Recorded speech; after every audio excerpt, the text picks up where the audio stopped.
And if you think about it, like these ag companies oftentimes are definitively, let's say a new piece of equipment is going to be developed and brought into a manufacturing facility. The millions of dollars of investment that is going to go into the engineering of that has to have the input of the person that will use the tractor once it's out in the field.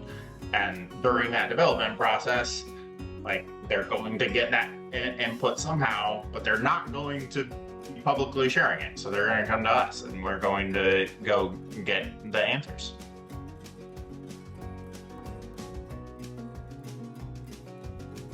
Welcome to the Farmer's Feed Raising the Barn podcast, which explores the unique ways folks in the agriculture sector are marketing their businesses. I'm Caroline Lewis, founder of the Farmer's Feed and host of the show. Farmers are not just farmers. You're also marketers, educators, and advocates for your small business and the industry as a whole.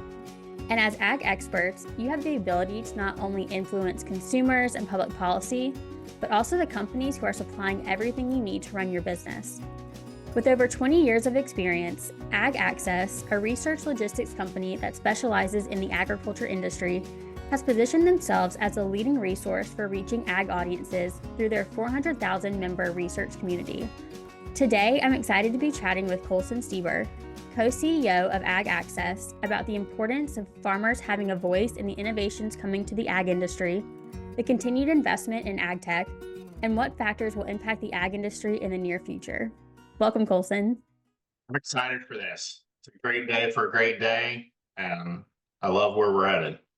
And I feel like this podcast is going to be a little bit different for any of our listeners because it's not, you're not a working farmer, but you have so much knowledge of the ag industry and the kind of landscape that we're living in right now and what it's going to look like. So I'm really excited for everyone to listen to this episode. I guess to get started, Ag Access is a research logistics company. That is likely a term that might be newer to some of our listeners. So, to kick us off, can you share a little bit about your background and the history of your company? Yeah. So to just speak directly to what Ag Access does, right? We're market researchers, which means that when a seed, chemical, or equipment or ag tech company is going to make a very large investment to bring a new product to market, communicate and message something. Where are the people that are going to, before it actually goes to market, conduct independent research and get the input of the farmer or the audience that it is that they're directly planning to sell that thing to, right? During the development process. And so to talk about myself and the company, the firm started like as a market research company in the 90s in rural Missouri. And being in rural Missouri, obviously it was close to big agriculture sector employers in St. Louis, and in the early going, started to do work for them. And so, most farmers at some point have come into contact with at least like the USDA NASS surveys or some sort of like public sector work where that is research. And while we've not done work for USDA, work like that was our start within the agriculture sector. And it worked well because we were like doing telephone interviewing from rural Missouri, which is how work was done then. Fast forward all the way to just over 8 years ago, myself and my business partner bought the business, and it was like our biggest customer was the largest consultancy to agriculture sector businesses in the world. And we had we're doing hundreds of market research projects each year with farmers, and throughout the supply chain, and it became our responsibility to turn around and we launched as Ag Access in 2020 to specifically like bring our services and expertise. Because as you said, well, I'm not a farmer. I end up knowing about it, right? Like as a researcher, you learn a whole lot of detail about like the most thing that it is you're working to help to inform a decision around. It's like I know enough to be dangerous, and yet I still need to go to farm shows to actually have any context to pull it together as to like what is actually done in the field. So I think, with over 400,000 members in your community, it's likely that either there may be some members listening who we just don't realize that they are already members of your community or that they've heard of Ag Access. But at the same time, it may be that some of the things that they're using in their day to day have been influenced based off of research that Ag Access has conducted. So I think, like I said, whether you are a member of the community already or whether you're just kind of farming in your day to day, Ag Access has likely, impacted your business in some way, which is really cool. For those ag folks in your community, what does that audience look like? What are some of those characteristics of them? So while we work throughout the food supply chain, really, I mean, are the core people that we care the most about and want to provide them access to influence the industry that they live and work in, and uh like the companies, the access to them to get answers from is the farmer. It is the vast majority are uh all the way down to smallhold, like the rural property owner that may have a a subcompact tractor or implement and some goats and chickens, up to uh oftentimes the key relationships to us are knowing and having great relationships with the largest farming operations in the country. And, even to simplify it, I think even further, what is that member experience like, right? So for your community, like logistically, how does that work? As independent researchers, we're always like the people behind the curtain. And so I can't like name drop, right? But there's a Right. 100% chance, because literally every single major input provider and equipment manufacturer in any given year, like we complete research for them and like actually go out and get answers from farmers, right? So there's a 100% chance that, as well as the retailers, right? Like, and so that experience is, it's oftentimes about um 75% of the projects that we do are quantitative research. And so the easiest way to think about that, it's not the only way that it's done, is as an online survey, right? And so our community members get emailed a survey from that's an invitation from Ag Access. It's gonna and they're going to be paid roughly $1 a minute to complete it, which is a big difference compared to other market research panels, because we try to work to like provide value to that relationship for you by paying you an appropriate amount for your time, and then it's going to be specifically tailored to your organization, right? So we don't send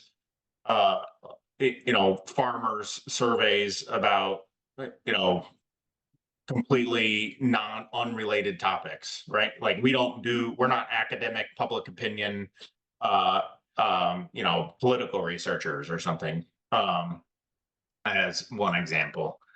And so that you complete that survey and you say whether you want a check or Amazon e-gift card, and we fulfill it, and it's extra money. You end up in the know of what that thing is, right? Usually it's blinded, where you don't know who the specifically who that company was that was asking, as we're also not revealing who you were to the person, to the company that's funding the research. But you learn, right? And it's context. It's something to like feel like you had an influence, and is generally interesting to be a part of. I, from my experience of like being part of teams that are sometimes at recruiting at farm shows, we'll get, easily 20, 30, 40 people come up throughout a larger farm show and say like, oh yeah, I know you guys, like, you pay me to sit in the cab and when I have extra time and like fill something out on my phone. You don't realize how much goes into the development and the investment in new products or technology or feed or whatever it might be. All of these major companies that are servicing the ag industry and are keeping it running and that people depend on every day are also listening to people within the industry that they're serving. And similar to your team, right? Like y'all are in the weeds, so to speak, of the ag industry and what's going on and what's important to farmers and where you can meet them and how you can reach them by really getting to know the specific industry, right? Whether that is, like pork industry or um, dairy or beef or whatever it might be, other commodities. But there is um, a lot of research, a lot of knowledge that is being passed back and forth. And it's really cool to kind of be able to, lift the peek behind the curtain of how that's being done. I don't think a lot of people think too much about that when they're, picking out the next piece of equipment for their farm. So it's kind of cool to kind of see how the sausage is made a little bit there. And if you think about it, like these ag companies oftentimes are definitively, let's say a new piece of equipment is going to be developed and brought into a manufacturing facility. The millions of dollars of investment that is going to go into the engineering of that has to have the input of the person that will use the tractor once it's out in the field. And during that development process, like they're going to get that input somehow, but they're not going to be publicly sharing it. So they're going to come to us and we're going to go get the answers. Well, and I think we're going to talk about this a little bit later in the interview. But as farmers, this is something that you definitely should be replicating for yourselves because while you may not be, a large, multi-million dollar company serving, a very large population of consumers, you are serving, whether that is your kind of your small community or if you're working with retailers or you're providing other things to larger brands, whatever it might be, market research is something that you can and should be implementing, and that, listening to your customer and understanding what their needs and values are and how you can better serve them. So we'll talk a little bit about that, but I think that's an important point too of like how this large operation can also relate to, small, medium, large size farms. And in speaking about the investments that people are making in research that's going into these new technologies, there has been a significant investment in ag tech over the last few years. Can you share some of the trends that you're seeing across the industry or, where you see innovation making a big impact on the agriculture industry? It's one of those Pandora box questions where I can say like so much if I open it up. Like specifically to ag tech and the the efficiency and effectiveness of what is in the market and is, hyper competitively growing to serve the farm is, undeniable, right? So like from my perspective, I mean, you see this massive leap in yields around uh changes that happened in the industry 20 to 30 years ago. And like that next revolution is around the um accessibility and like effectiveness of these ag tech tools. Like, I mean, that is exactly what we're um working to understand, right? And so, like, I mean, a huge topic that I'd point out is, I feel like when I talk to farmers, it doesn't have a really like I always tell our customer, right? Like every farmer is a steward of their land and they are utilizing what they consider sustainable practices. The amount of external force that is coming in to say, like, how are we going to approach sustainability and offer carbon programs and change practices and like drive investment in like what's being done. Like, I mean, that's what I met about two projects this week that will deal with specifically talking to farmers about the consideration of like uh, from both a manufacturer point of view and from um, a input company looking at like what would lead to adoption of kind of like key new line of product that they're bringing out specifically focused on sustainability practice. So it's an interesting how much interest there is in that being such a heavy topic for us to go talk to people about. Yeah, and I think too, as farmers, folks in this industry can't deny that they're seeing changes happening with the environment, and they are the ones who are, like you said, they're stewards of the land. They care more about land and soil health and animal health than anyone would even imagine. People like to kind of put farmers in specific buckets and things like that, but at the same time, every farmer is doing what they can with what they have to protect, our natural resources, to protect their resources, to protect their animals. And people, don't get into this industry because it's something that you just like wake up and you're like, that sounds fun and easy and like a life of relaxation. I'm going to be a farmer now. It's something that is a calling and something that they're so passionate about. So it's really going to be interesting, I think, to see, you know, um, how like the large companies and small, medium, large, farmers are going to be working together to figure out, the best way to kind of like move the industry forward.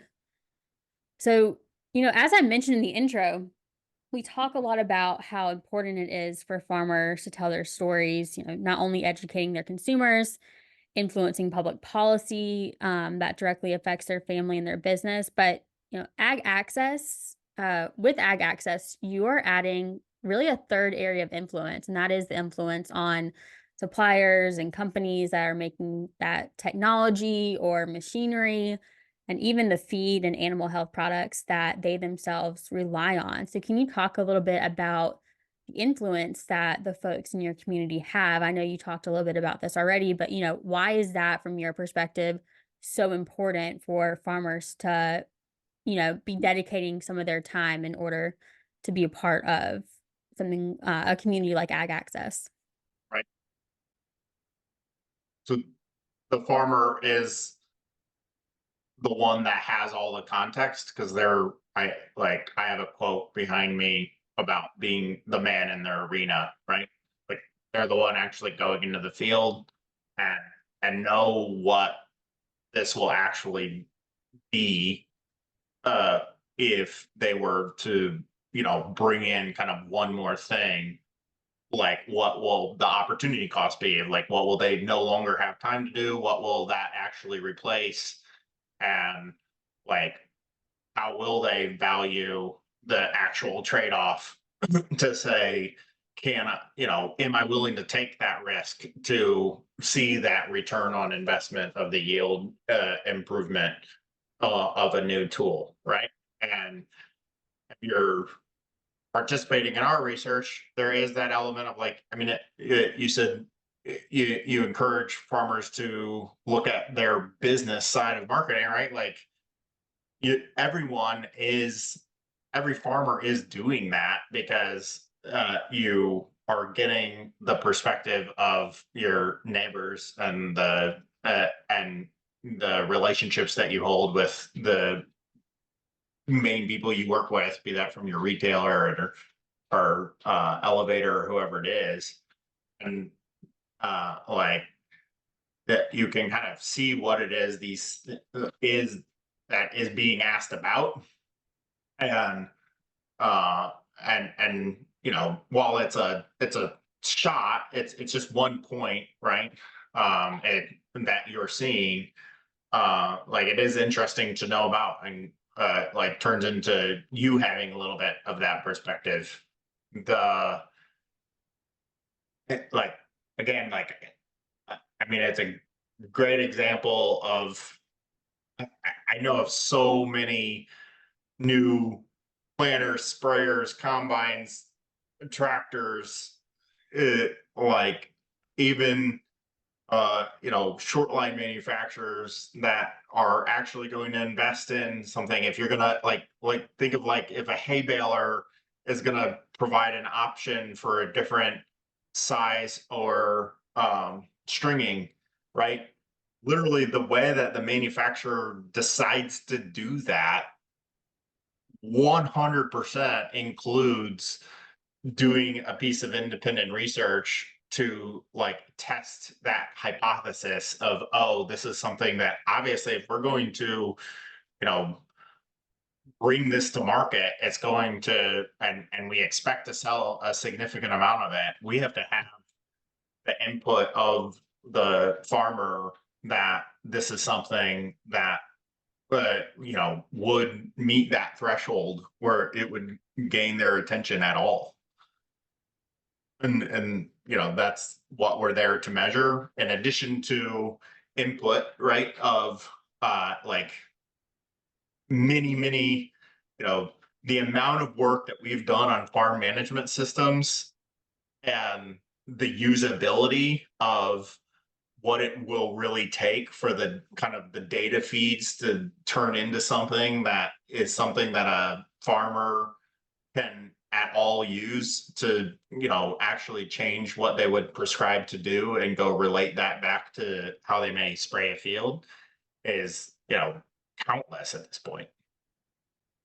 And I think, you made a really good point there that something I hear a lot of from farmers is like, oh, I don't really have time to do marketing, or oh, I don't really have time to do, be posting on social media or dedicating to a website or sending emails or whatever it might be. But when you actually take a step back and look, like if you're talking to your customer, if you are if you're there's a lot of things that they're doing that is actually marketing, and they're just not putting like the marketing hat on and saying like, oh, I'm doing marketing. But if they're like figuring out pricing for a new offering, or if they're starting to grow something because they're seeing customers asking for it, or they're realizing that customers are in the market for this, so they're going to start offering this service or new line of business or whatever it might be. A lot of that is marketing, and that's kind of like the goal of these conversations, is to realize like, oh, you are doing marketing, and there are some tactics that you can do to make it an even stronger practice.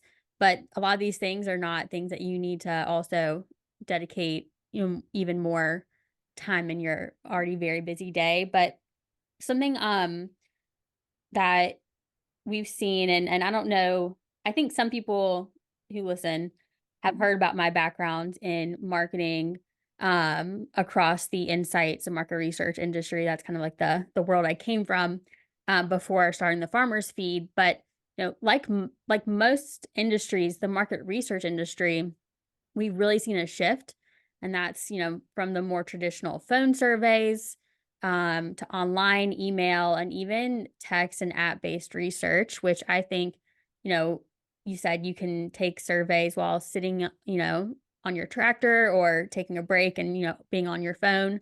There's a lot more, a lot of easy ways to kind of participate, in research, but when your community are farmers and ranchers, rural broadband, something we talk about a lot, it has to be factored into how you reach folks. The USDA still estimates that around 22.3% of Americans in rural communities lack access to broadband coverage. So at Ag Access, how do y'all engage the spectrum of farmers who have varying access?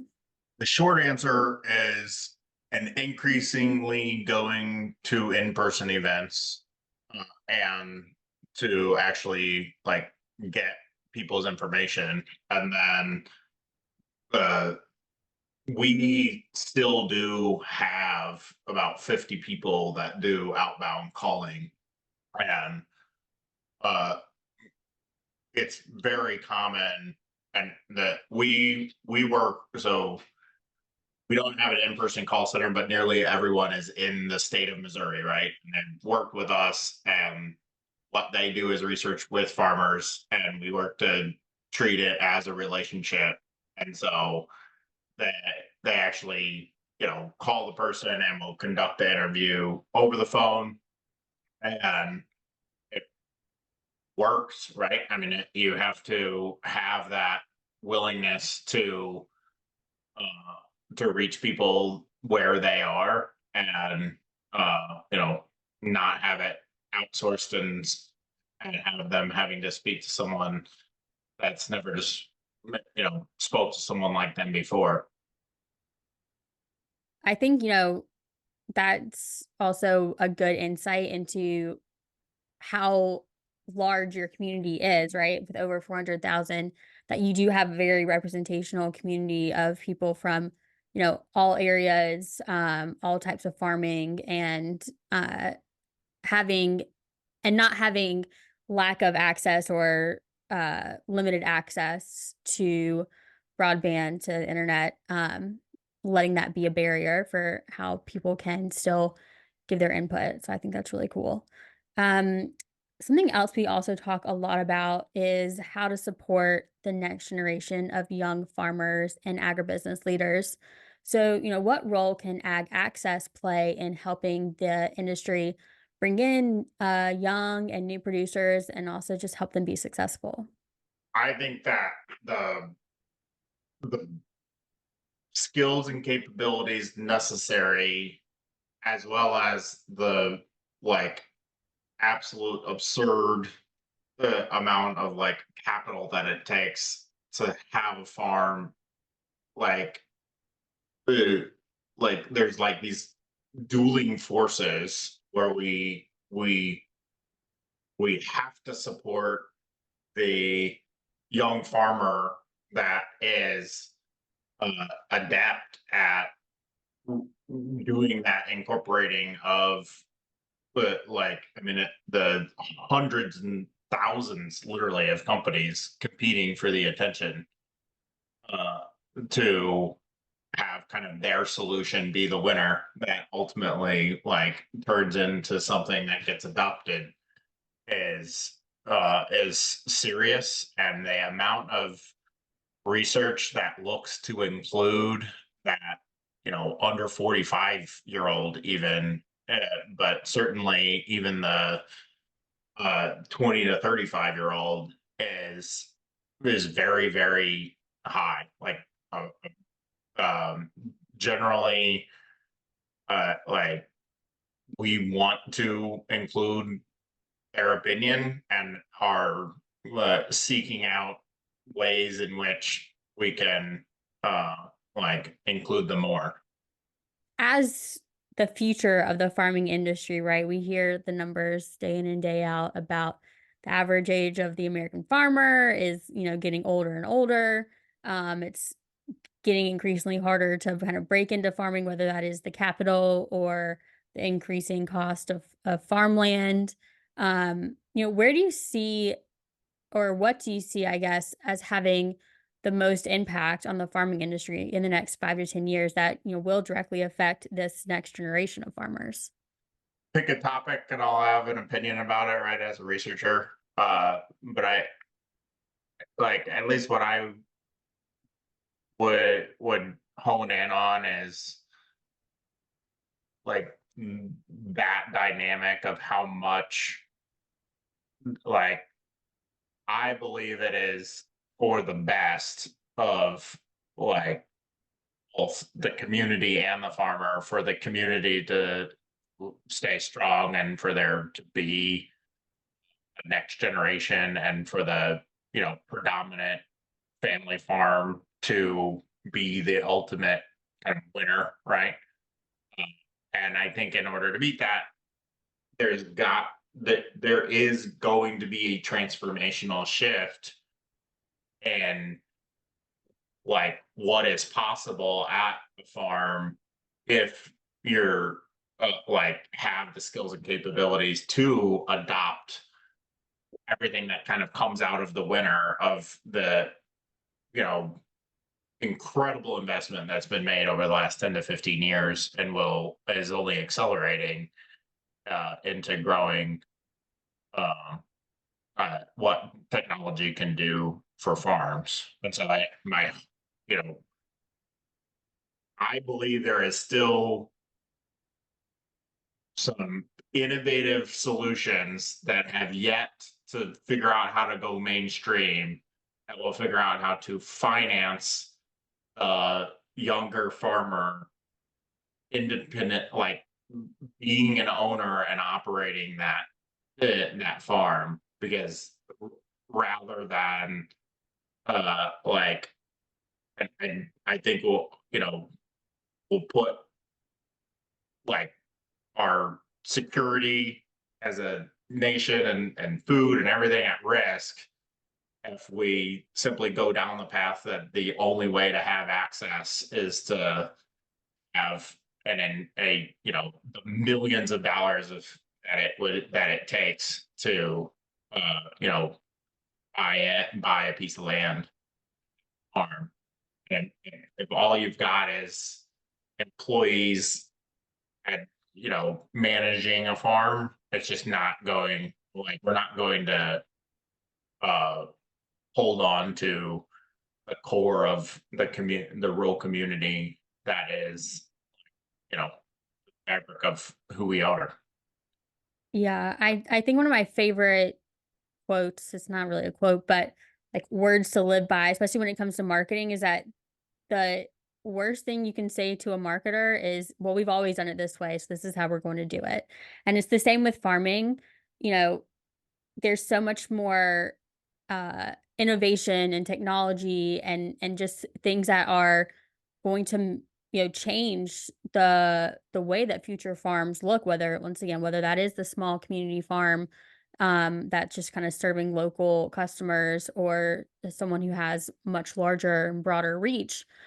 But the that's something I've definitely seen with meeting and talking to more young producers and to the people who are kind of educating the next generation of farmers is this is a very innovative and driven kind of population of farmers.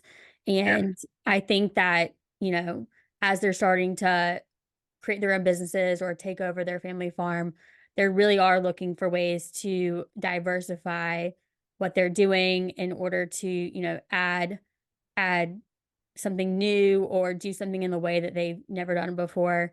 And so it's really cool to see that kind of at the same time, the industry at large is kind of meeting those farmers where they're at. And we do have a population of farmers who are looking forward and ready for, innovating and trying new things.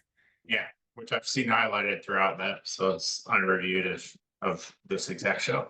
Yeah, yeah. I mean, we've had some really cool farmers who are just either doing something completely new or just, finding new ways to market their business, whether that is, a lot of it's around agritourism, which is cool because I think we've definitely seen a shift of people wanting to get back to having that on farm experience because we do live so, separately from the way people used to live, you know, 40, 50 years ago.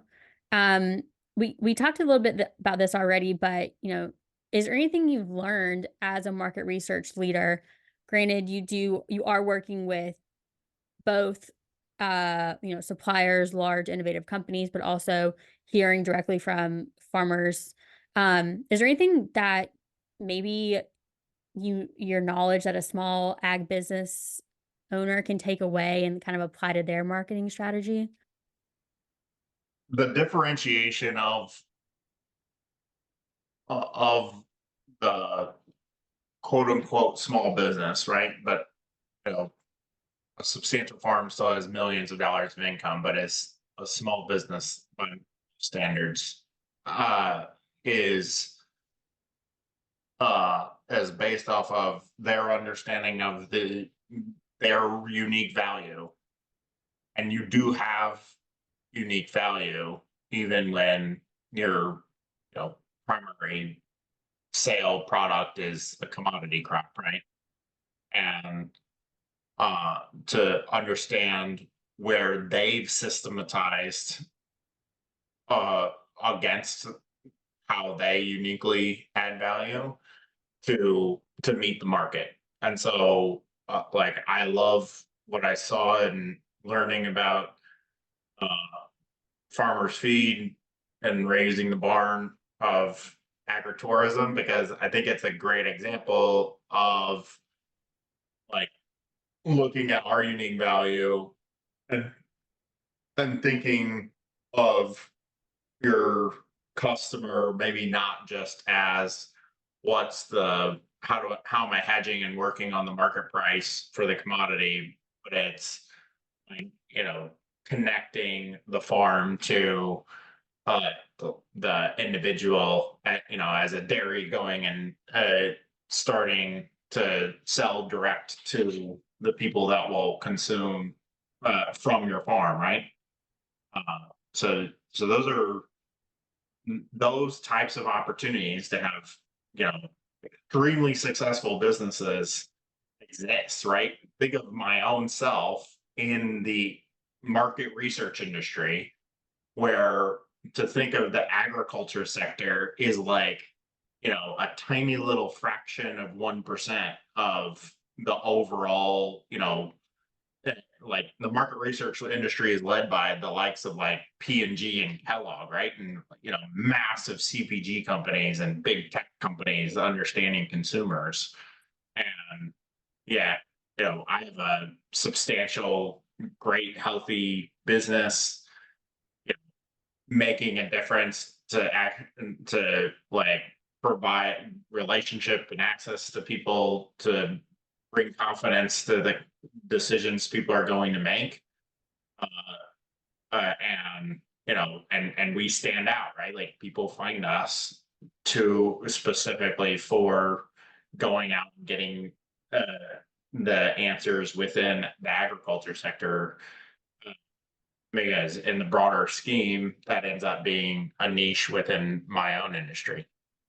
And I think something, at least from my kind of outside looking in at ag access perspective, I do think a part of that is the respect and trust that you built with your community and the people in your community, that they know, um, they they know that how much you value that relationship that you have with them and their input into, you know, shaping the future of this industry.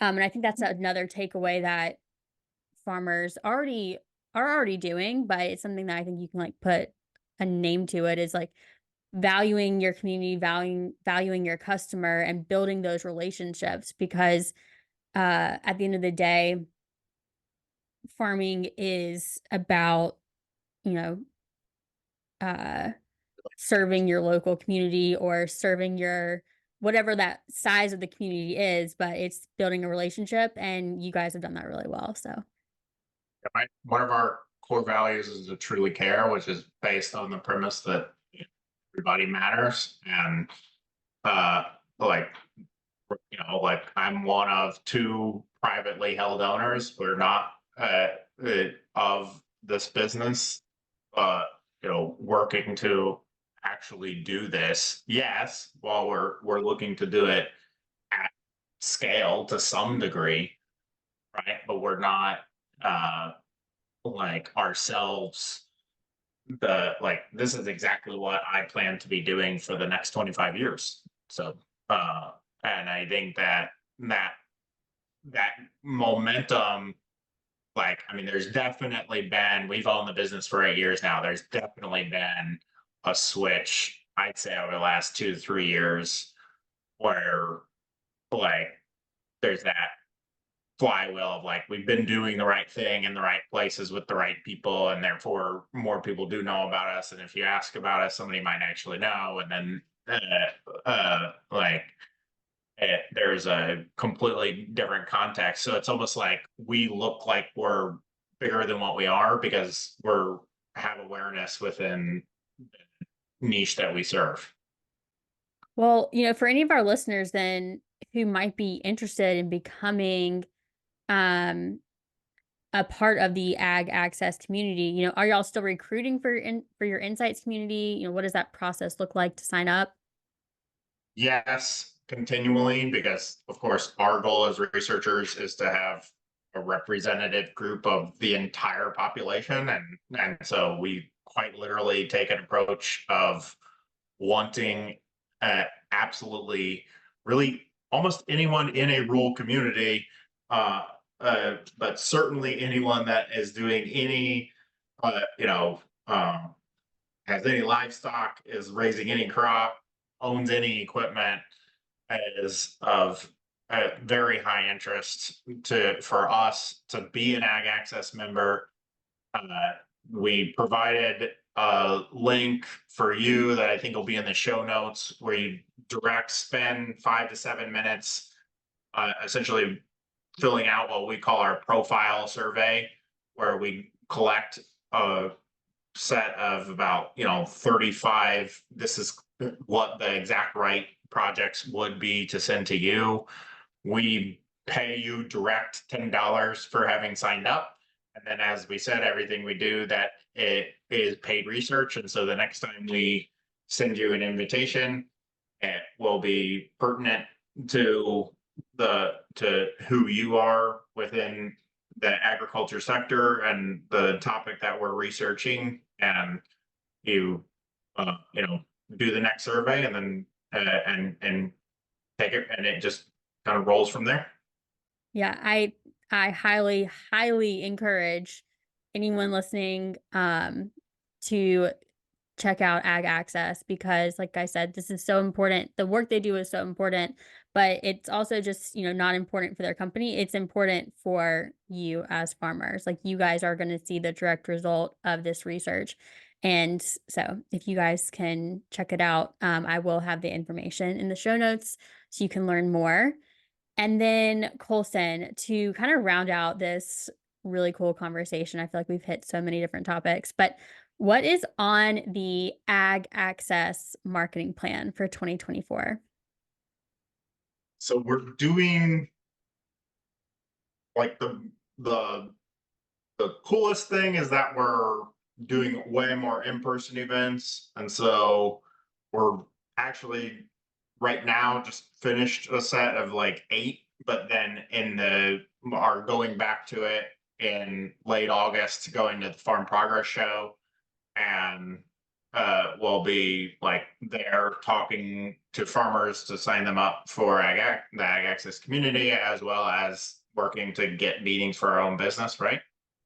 And uh like, because like everything is relationships, with particularly within ag, and that's the big investment. Like there's a lot that we're doing as a business overall to bring how we represent ourselves in the world in our online presence, to align to who we are and who we, plan to be in the future.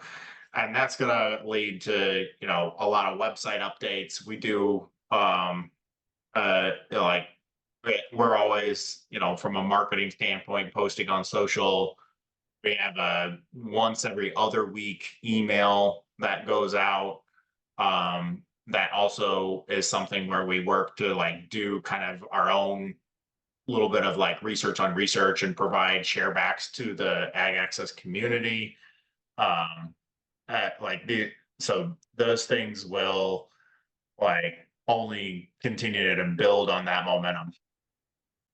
Well, if y'all are interested, there's a lot of great resources on their website. You can learn more about ag access by checking out ag-access.com. But also, like Colson said, we will have the information on their community in the show notes. So I highly encourage you to check it out. And if y'all are not familiar with the Farmer's Feed, I help tell the stories from the folks that feed us. You can learn more at thefarmersfeed.com and at thefarmersfeed on Instagram. Colson, thank you again. It's just been such a cool kind of merging of both kind of my worlds between market research and ag. And you really have continued to build such a cool company that is changing, the future of this industry. So thank you again. You. And I will talk to y'all soon.